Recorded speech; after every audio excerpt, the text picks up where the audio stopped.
Breaking news. Bharat এবং যুক্তরাষ্ট্র দুই পক্ষের মধ্যেই এখন চরম উদ্বেগ। একদিকে ড ইউনূস সরকারের প্রতি সর্বাত্মক সমর্থন, অন্যদিকে সংগঠিত শক্তি, সাংগঠনিক ক্ষমতা এবং নির্বাচনী কৌশলে জামায়াতে ইসলামীর এগিয়ে থাকা। সবচেয়ে বড় প্রশ্ন, জামায়াতে ইসলামীকে সত্যিকার অর্থে নির্বাচনী কিংবা রাজনৈতিক মাঠে পরাজিত করার সক্ষমতা কি বিএনপি বা তারিক রহমানের আদৌ আছে?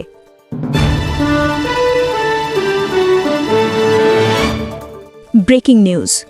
বাংলাদেশের রাজনীতিতে কি তৈরি হচ্ছে আরেকটি গভীর আস্থার সংকট? নজিরবিহীন নিরাপত্তা ব্যবস্থার মধ্যেও নির্বাচন কমিশনের নিরপেক্ষতা নিয়ে এখন একযোগে প্রশ্ন তুলছে এনসিপি, বিএনপি এবং জামায়াতে ইসলামী।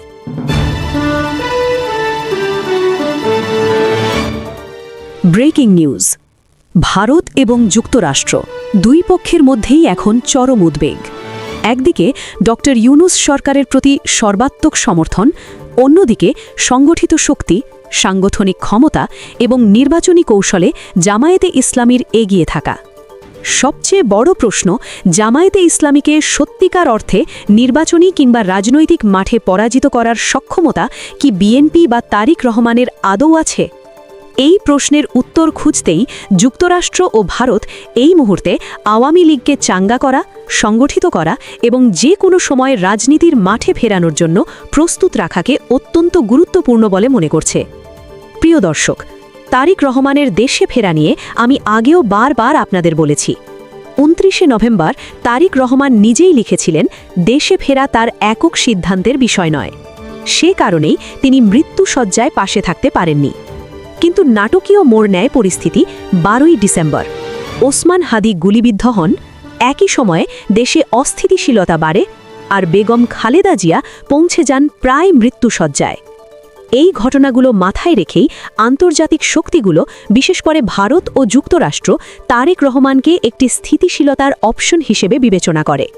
তাদের দৃষ্টিতে তারেক ফিরলে বাংলাদেশ নির্বাচনের পথে হাঁটবে, বাংলাদেশে স্থিতিশীলতা আসবে এবং অংশগ্রহণমূলক রাজনীতির সূচনা সম্ভব হবে। কিন্তু এর সঙ্গে ছিল স্পষ্ট শর্ত: শান্তি আনয়ন, স্থিতিশীলতা নিশ্চিত করা এবং সব রাজনৈতিক শক্তিকে একটি গ্রহণযোগ্য কাঠামোর মধ্যে রাখা। সবচেয়ে গুরুত্বপূর্ণ শর্ত, আওয়ামী লীগের রাজনৈতিক কার্যক্রম পুনরায় ফিরিয়ে আনার ক্ষেত্রে বিএনপিকে ভূমিকা রাখতে হবে। কারণ আওয়ামী লীগ ছাড়া বাংলাদেশের রাজনীতিতে বিএনপি মধ্যপন্থী দল হিসেবে দীর্ঘমেয়াদে টিকে থাকতে পারবে না। দর্শক, এখানেই আসল ভয়। ইউনূস সরকারের নকশায় পরিচালিত নির্বাচন প্রকৃতপক্ষে বাংলাদেশকে একটি ইসলামী শাসনের দিকে ঠেলে দিতে পারে, এমন আশঙ্কা রয়েছে আন্তর্জাতিক মহলের। জুলাই সনদের মাধ্যমে সংবিধানের চরিত্র বদলে যাওয়ার সম্ভাবনাও তারা উড়িয়ে দিচ্ছে না। এই বাস্তবতায় খালেদা জিয়ার অনুপস্থিতিতে তারিক রহমানই ছিল একমাত্র বাস্তব অপশন। এই কারণে হঠাৎ করেই নাটকীয়ভাবে ভারত ও যুক্তরাষ্ট্র তারিক রহমানের দেশে ফেরায় সমর্থন দেয়। এখন বুঝতে হবে তারিক রহমান দেশে ফিরে বারবার কেন বলছেন, শান্তি চাই, শান্তি চাই, আমাদের সবাইকে মিলে বাংলাদেশ করতে হবে। কারণ তিনি জানেন আন্তর্জাতিক সমর্থনের প্রত্যাশা কী। তবে এখানেই ইতিহাসের বোঝা। যুক্তরাষ্ট্রের তারিক রহমানকে নিয়ে গভীর আপত্তি ছিল। ২০০৮ সালের নভেম্বরে মার্কিন রাষ্ট্রদূত জেমস এফ মরিয়ার্টি পররাষ্ট্র দপ্তরকে সতর্ক করেছিলেন তারিক রহমান যেন যুক্তরাষ্ট্রে প্রবেশ না করতে পারেন। কারণ হিসেবে বলা হয়েছিল সন্ত্রাস, চাঁদাবাজি এবং জঙ্গিবাদ লালনের অভিযোগ। ভারতের আপত্তিও কম নয়। ১০ ট্রাক অস্ত্র মামলায় হাওয়া ভবনকে এবং তারিক রহমানের কৃষ্ণদের ভারত সরাসরি দায়ী মনে করে। এই সব জানা সত্ত্বেও ভারত ও যুক্তরাষ্ট্র তারেক রহমানের ওপর ভরসা করতে বাধ্য হয়েছে। কারণ বিকল্পটা আরও ভয়ঙ্কর। এবং সেই বিকল্প ঠেকাতেই দুই দেশ একমত, বাংলাদেশকে মধ্যপন্থায় রাখতে হলে আওয়ামী লীগকে ফেরাতে হবে।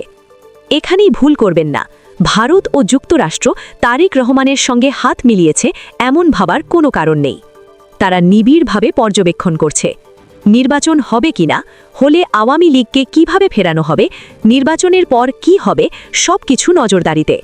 এই প্রেক্ষাপটেই দিল্লির প্রেস ক্লাবে আওয়ামী লীগের সাবেক মন্ত্রীদের সংবাদ সম্মেলন। দাবি করা হচ্ছে এগুলো নাকি মানবাধিকার সংগঠনের ব্যানারে। কিন্তু সেখানে আওয়ামী লীগের মন্ত্রী, নেতা এবং শীর্ষমুখ। শোনা যাচ্ছে শেখ হাসিনাও সাংবাদিকদের মুখোমুখি হতে পারেন। বাংলাদেশ সরকার অভিযোগ করছে ভারত শেখ হাসিনাকে ফিরিয়ে দিচ্ছে না, বরং রাজনৈতিক কর্মকাণ্ড চালাতে সুযোগ দিচ্ছে। ভারত জানে এই সিদ্ধান্ত ইউনূস সরকারের ভেতরে কী ধরনের অস্বস্তি তৈরি করবে। তবু সিদ্ধান্ত নেওয়া হয়েছে, কারণ বার্তাটা পরিষ্কার: বাংলাদেশে অংশগ্রহণমূলক রাজনীতি ছাড়া স্থিতিশীলতা সম্ভব নয়। আর সেই অংশগ্রহণমূলক রাজনীতির জন্য আওয়ামী লীগ অনিবার্য। দর্শক, খেলা এখনও শেষ হয়নি, খেলা সবে শুরু। আপনার মতামত কি? কমেন্টে জানাতে ভুলবেন না। আবার দেখা হবে নতুন ব্রেকিং আপডেটে। Breaking news. বাংলাদেশের রাজনীতিতে কি তৈরি হচ্ছে আরেকটি গভীর আস্থার সংকট? নজিরবিহীন নিরাপত্তা ব্যবস্থার মধ্যেও নির্বাচন কমিশনের নিরপেক্ষতা নিয়ে এখন একযোগে প্রশ্ন তুলছে এনসিপি, বিএনপি এবং জামায়াতে ইসলামী। আর এই প্রশ্নের কেন্দ্রে 12ই ফেব্রুয়ারির নির্বাচন। নির্বাচনের মাত্র 25 দিন আগে হঠাৎ করেই জাতীয় নাগরিক পার্টির নেতা আসিফ মাহমুদ ঘোষণা দেন দলটির নির্বাচনে থাকা না থাকা নিয়ে পুনর্বিবেচনার সময় এসেছে। এই ঘোষণার পরই প্রশ্ন উঠছে, নির্বাচন কমিশনের ওপর কি আদৌ আস্থা আছে রাজনৈতিক দলগুলোর? এনসিপির অভিযোগ, শুনানির নামে চলছে নাটক, আইনের শাসনের বদলে আবেগ আর চাপের খেলা। রোববার আপিল শুনানির সময় 15 মিনিটের বিরতির ঘোষণা দেওয়া হলেও সেই বিরতি গড়ায় 1.5 ঘণ্টায়। এই দীর্ঘ সময়ে বন্ধ দরজার আড়ালে কি হয়েছিল?